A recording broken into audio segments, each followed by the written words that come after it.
I didn't expect him to move closer, but when I felt the warmth of his thigh brush mine beneath the blanket, something inside me froze, like time itself had stuttered.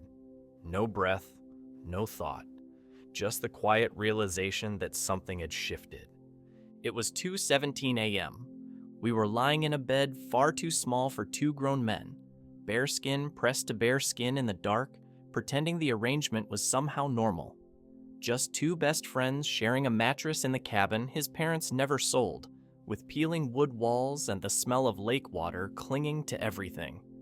He was snoring softly minutes ago, or pretending to. I couldn't tell anymore. I was supposed to be fine. I was supposed to not feel anything, but I did.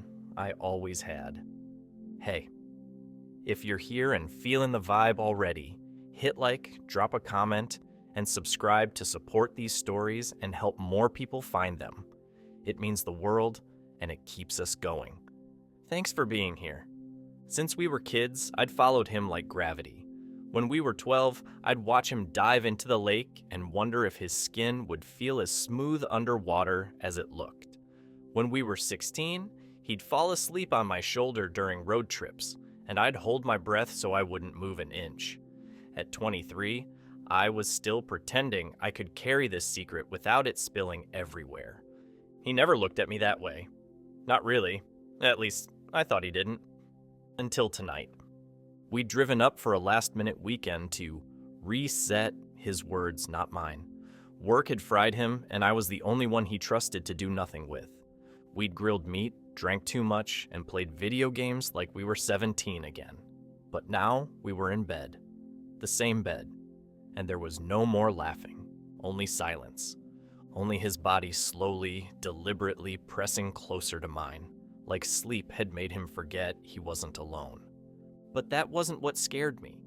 What scared me was that he knew, and he wasn't stopping. His breath changed, quieter, shallower. He wasn't asleep. Not anymore. I kept my eyes locked on the ceiling fan. It turned with an uneven squeak, each pass of the blade ticking like a countdown.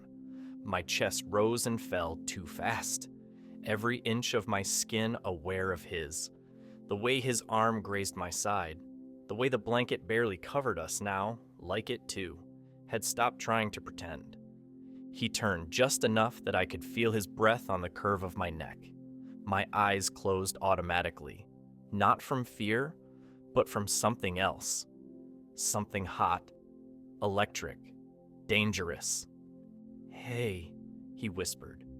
His voice was hoarse, like he hadn't used it in hours. I didn't answer. My mouth was dry, my throat tight. "You still awake?" he asked again, softer this time. I nodded before I even knew I had. A pause? The kind that says don't lie. The kind that makes your heart break itself wide open. "I keep thinking about something," he said. My voice cracked when I finally spoke. "What?" Another beat. Then, his hand, moving slowly, cautiously. Fingers brushing the hem of my t-shirt. Not by accident. His next words broke something loose in me. "I've been trying not to think about this, about you, but I can't anymore." And then he did it. He slid his hand to my waist, resting there. No pressure, no pulling, just the truth of his touch. Outside, the lake made its quiet music. Inside, my whole body trembled. And when I whispered back, "Then don't stop," I knew everything had just changed. He asked me to stay over like it was no big deal. "Cabin's still booked," he said, tossing his phone on the couch like it didn't mean anything. "Cousin bailed last minute. Waste to let it sit empty, right?" I shrugged, pretending to think about it. "I mean, I've got the weekend open." He grinned, easy and boyish. "Perfect. You could use a reset anyway." That was 3 days ago. Now we were here, 2 hours outside the city, off the grid, in a weathered wooden cabin tucked beside a still, glassy lake. No signal, no expectations. Just the sound of water, trees, and the space between us that had suddenly started to feel like it meant something more. It didn't start in the bed, it started in the car. Windows down, music loud. That old playlist from high school we both pretended we didn't still love. The kind of music that brought back smells and laughter and locker room secrets. He sang with his hand out the window like he didn't have a care in the world, glancing at me between verses, holding eye contact just a beat too long. We stopped for gas halfway through the drive, and when he came back with snacks, he tossed a bag of my favorites in my lap. I didn't remember ever telling him I liked them. He noticed the look on my face. "What?" he said, biting into a candy bar. "Nothing," I said, trying to look out the window. But my chest was loud. When we got to the cabin, it was exactly like I remembered it from years ago. Wood-paneled, a little damp, full of echoes and summer ghosts. One of the bedrooms was unusable, piled high with boxes and old fishing gear. He stood in the doorway for a second, swore under his breath, then looked over his shoulder. "Well, guess we're sharing." I felt something pull tight in my throat. He kept going. "Unless you want the couch, but fair warning, it smells like raccoons and despair." I forced a grin. "I'll take the bed." He raised an eyebrow. "You sure?" "Yeah," I said, already walking past him. "I trust you." He laughed, but it caught at the end, a little breathless, like maybe he hadn't expected me to say that. The first night was normal. Too normal. We grilled cheap burgers, burned the first batch, laughed like idiots, drank just enough, watched the fire pit flicker in silence while the lake whispered in the background. When we went inside, he threw me a clean t-shirt from his duffel. "You crash on the left," he said, peeling his hoodie off. "I always roll to the right." The bed wasn't small, but it wasn't big either. We lay down without touching, barely breathing. He faced the ceiling. I faced the wall. The silence between us grew thick, like fog that wouldn't lift. My pulse wouldn't settle. I could feel him thinking. I could hear every shift in his weight. "You good?" he asked suddenly, his voice softer than before. "Yeah," I said. "You always sleep like a corpse?" I huffed a nervous laugh. "Only when I'm this close to someone." He paused. "You can relax, man.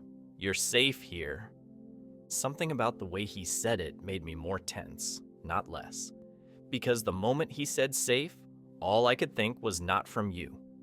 I closed my eyes, trying to force sleep. Then I felt the mattress dip, just slightly, his weight adjusting behind me. Closer than before. His leg brushed mine. Neither of us moved. "I've been thinking," he whispered, voice barely above breath. I turned my head just a little. "Yeah?" "If there's something you're not saying," he said, "you can tell me." And for the first time in years, I wanted to. The next night, something changed. I don't know what did it. Maybe it was the way his voice dipped when he asked me to hand him the lighter by the fire, our fingers brushing too long. Maybe it was the way his knee bumped mine on the dock and didn't move away. Or the way we both laughed too hard at nothing and then went quiet too fast. Like we didn't know how to be around each other anymore. We went swimming after sunset. He stripped his shirt off without thinking, tossed it into the grass, and dove into the lake like he belonged to it. The moon lit up the water in streaks, catching the wet curve of his shoulders as he came up for air. I stood on the dock, pretending I wasn't staring. "Come in," he said, splashing me lightly. "Don't make me drag you." I rolled my eyes but peeled off my own shirt, the night air cold against my skin. I jumped in before I could overthink it. The water was freezing, my breath caught in my chest. He laughed close, closer than he should have been, and bumped into me, sending ripples between us. He stayed near, just far enough that it didn't mean anything, just close enough that it meant everything. When we got out, we dried off by the fire in silence. He handed me a towel, and when our hands touched this time, he didn't pull away. Back in the cabin, the room felt tighter, hotter. Maybe it was the fire still in our skin, or the closeness that had started to stretch between us like an electric wire waiting to snap. We changed in silence. He faced the window. I faced the door, but my eyes kept flicking to the space between our bodies as we climbed under the same blanket. He turned off the lamp. Everything went dark. "Still can't sleep?" he asked. "Not really. Want me to talk until you pass out?" I smiled in the dark. That only worked when we were 15. "I've still got the voice for it." I rolled onto my side. I could feel him beside me, not touching, but almost. The silence swelled. He shifted his leg, and it touched mine. Stayed there. I didn't move. I couldn't. His breath was soft and even, not quite calm, not quite steady. "You ever wonder," he said suddenly, "what would have happened if things had gone differently?" My heart seized. "What do you mean?" He paused. I could hear the effort in his inhale. "Like, if you and I had been different people, or if we'd said different things." The air was razor thin. My body was on fire. "Sometimes," I whispered. His voice dropped. "I think about it more than sometimes." I turned fully to face him. Even in the dark, I could feel him watching me. "What are you saying?" I asked. He moved a little closer. Barely. Our knees pressed. His hand grazed mine. "I don't know," he said. "But I think I've wanted to say something for a long time and didn't know how." I could feel his breath on my mouth. We were that close now. One more inch and we'd be somewhere we couldn't come back from. "Say it," I told him. He didn't speak, not right away. Instead, his fingers slid into mine, slow and uncertain, but real. And then he leaned in. Just a little. Just enough that I could feel the shape of his lips hovering over mine, not touching. Not yet. I could smell his skin, feel his heartbeat, taste the moment hanging between us. I didn't know if I should be terrified or thrilled. And then he whispered, "Tell me to stop." But I didn't. His lips were right there, hovering over mine, not quite touching, but I could feel the heat, the hesitation, the war in his breath. "Tell me to stop," he said again. I didn't. I couldn't. My silence was a yes I'd been carrying for years. So he closed the distance. It wasn't rushed. It wasn't clumsy. It was slow, like he'd been thinking about this as long as I had, like his lips already knew mine. The first brush of his mouth sent a shock down my spine, and then his hand was in my hair, pulling me closer, anchoring me like he was afraid I'd vanish if he let go. I kissed him back. Tentative at first, trembling. My heart wasn't just pounding, it was screaming. And I felt his shake too, that tight shiver beneath the surface, the kind that only comes when you're doing something you swore you never would. I opened my mouth.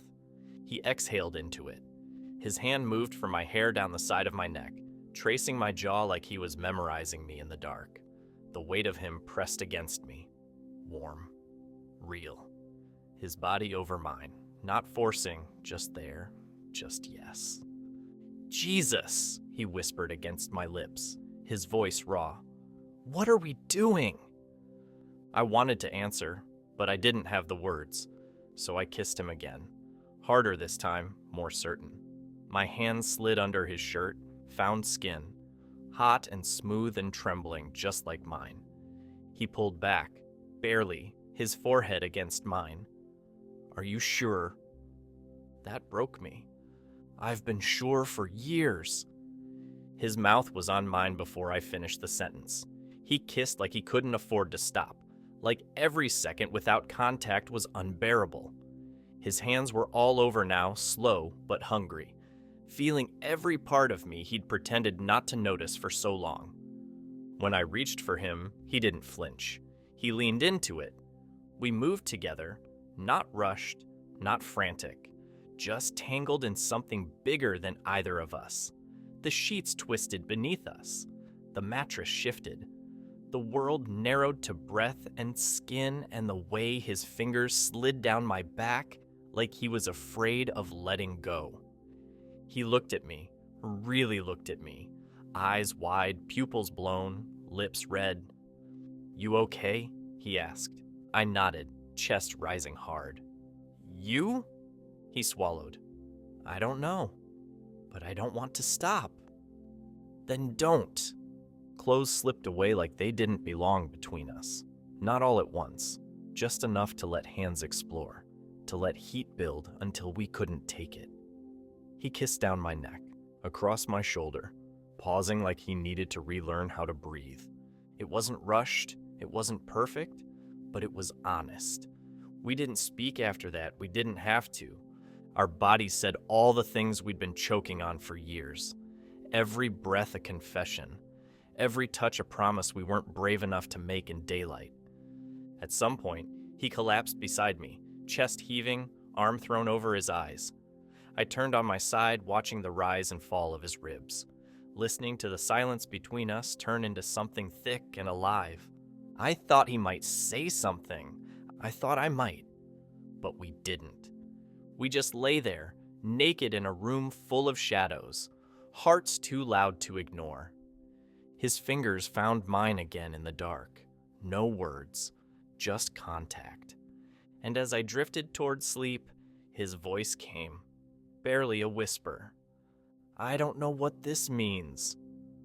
I didn't either, but I didn't let go. I woke up before the sun. For a few seconds, I forgot where I was.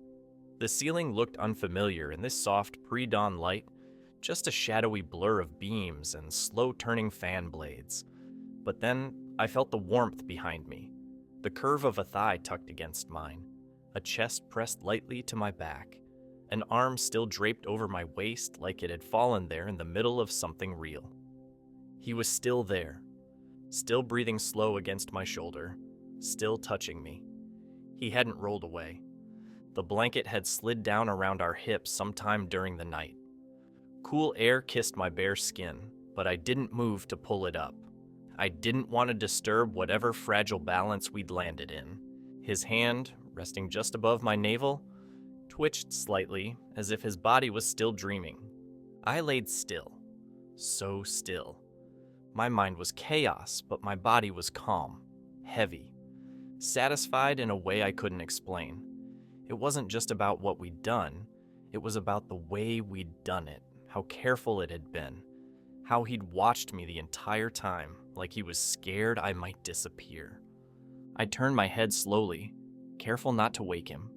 His face was inches from mine, eyes closed, mouth soft. The smallest crease between his brows, like even in sleep, part of him was still trying to figure this out. I watched him breathe. I'd never had this before, not like this. The quiet after, the not leaving, the comfort that came after fire. It was always either intensity or distance. But this was new. I thought about touching his face, just brushing my fingers along his jaw, tracing the stubble that had grown in patchy overnight. I didn't. I wasn't sure if I was allowed to. Instead, I shifted slightly, pressing back into him, just enough to feel the length of him against me. He stirred, a soft exhale. Then his hand flexed on my stomach, fingers splaying, pulling me just a little closer. His mouth found the back of my neck. Barely a kiss. Just breathe. Warm. Lingering. "You awake?" he murmured, voice thick with sleep. "Yeah." Silence again. Not heavy, just full. His hand slid slowly up my chest, pausing over my heart. I knew he could feel it racing. "I thought maybe I dreamed it," he whispered. "You didn't." More quiet. His thumb moved in small circles over my sternum. So slow, so careful. I didn't know what to say. I didn't want to say anything. Words felt like they might shatter the stillness we'd built around us. So I turned to face him. We stared at each other, eyes open, barely breathing. He reached out and brushed a strand of hair from my forehead, tucking it behind my ear like it was something he'd always done. His fingers lingered at my temple, and then he kissed me again. Softer this time. Slower. Not with urgency, but with intent. It didn't lead anywhere. Not then. It didn't need to. We stayed like that, pressed close, silent. His arms around me, my face buried in the space between his jaw and shoulder. No movement, no rush, just breathe. Skin. Wait. And the unbearable question humming in the air between our ribs. What happens after this? When I opened my eyes, the sunlight was already cutting across the cabin floor in long golden lines. Dust floated in the beams, silent and slow, like nothing had happened, like the world hadn't changed overnight. But it had. The bed beside me was empty, still warm, but empty.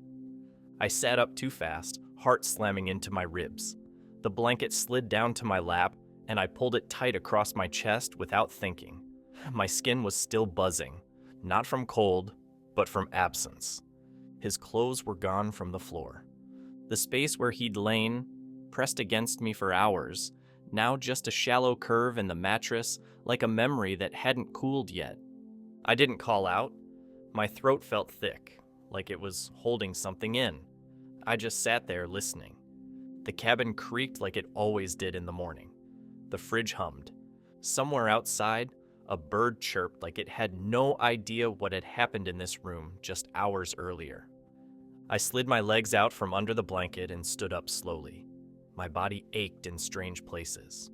Not pain, more like the echo of being touched, of being seen. The air felt different, heavier. The floorboards were colder than I expected. I dressed in silence, pulling on the shirt he'd given me the night before, still smelling like him, like skin and sleep and heat. I walked to the door, paused, then cracked it open. He was outside, sitting on the edge of the dock, bare feet dangling above the lake, elbows on knees. His back to me, shoulders hunched like he was carrying something he didn't know how to name. I didn't speak, not yet. I watched him for a while, let the moment stretch, tried to figure out if the tightness in my chest was fear or regret or hope or some poisonous cocktail of all three. Finally, I stepped out, the wooden boards warm underfoot. He didn't turn around when I sat beside him, just kept staring at the water like it had answers. After a while, he said, "You okay?" I nodded. "You?" He didn't answer right away. Then, "I don't know." The breeze moved across the lake, soft and cold. His arm brushed mine, but he didn't pull away. "I didn't mean for that to happen," he said quietly. My stomach dropped. "Right. I mean," he ran a hand through his hair. "I didn't plan it, but I didn't regret it. Not then." "Do you now?" He looked at me finally, eyes unreadable in the light. "Number, I just don't know what to do with it." We sat in that not knowing. He leaned back on his hands, tilting his face toward the sky. I watched his throat as he swallowed, watched the tension ripple under his skin. "I've never," he started, then stopped. "You're the only person I've ever felt like this around, and I don't know what that means." I turned to him. "You don't have to define it right now." He looked at me then, really looked at me, that same stare from the night before, but with something else behind it now, something raw. "I just don't want to hurt you," he said. "You're not," I lied, because the truth was, he already had. Not by leaving the bed, not by being confused, but by waking up scared of me. He reached for my hand, held it like it might break, and maybe it would. "I'm still here," he said. "I know," I whispered. But what I didn't say, what I couldn't say, is for how long. I didn't tell anyone what happened. Not right away, not even a whisper. It sat inside me like a storm I couldn't name. Quiet, humming, endless. Every time I closed my eyes, I saw the way he looked at me in the dark. Every time I walked through the city, heard his laugh in a memory, smelled something that reminded me of him, I felt it again. The night he touched me didn't just burn, it marked. And in the days after, he went back to being him. Almost. The same jokes, the same texts, the same little heart emoji he always pretended was ironic. But there was something under it now, a space, a pause. Every time I saw his name on my phone, I braced myself. I kept expecting him to say it was a mistake, that it didn't mean anything, that he'd had too much to drink or was just confused. But he never did. And maybe that was worse. He didn't ignore it. He didn't confront it. He just let it hang there, suspended in this quiet space where no one could touch it. Like if we didn't name it, it couldn't break. But it already had. I walked through the world differently now, looked at men differently, wondered what was real, wondered if I'd made it all up, if maybe I'd imagined the way he breathed into me, the way his voice shook when he said my name, the way his body wrapped around mine like it had always known how. But I hadn't imagined the way he held me after. That was real. And the ache in my chest when he said nothing the next morning, that was real too. I started waking up with this gnawing in my ribs, a quiet panic I couldn't shake. Not sadness, not even regret, just change. Irreversible, uncontrollable change. Like someone had moved the floor under me an inch to the left and expected me to keep walking straight. I wanted to ask him, what are we now? Was I just a moment? Did I open something in you, or did you just borrow something from me and put it back before daylight? But I didn't ask. I couldn't. I was afraid of what he'd say. I didn't want to hear him call it an accident, because to me, it was nothing like that. It was more real than anything I'd ever touched. And still, he was my friend, still texting me memes, still asking if I wanted to hit up trivia night, still acting like the world hadn't split open on a creaky mattress by a lake in the middle of nowhere. I tried to match him, to laugh, to reply, to pretend it was fine, but I wasn't. Because the truth is, it ruined me. Not in the way heartbreak usually does, not in some dramatic, screaming way, but quietly, deeply. It made me question everything I thought I knew about safety, about intimacy, about what a look could mean, about how a hand on your chest could say more than an entire conversation. And worst of all, it made me realize something I couldn't unknow. I had loved him. I didn't say it out loud. I couldn't. But I had.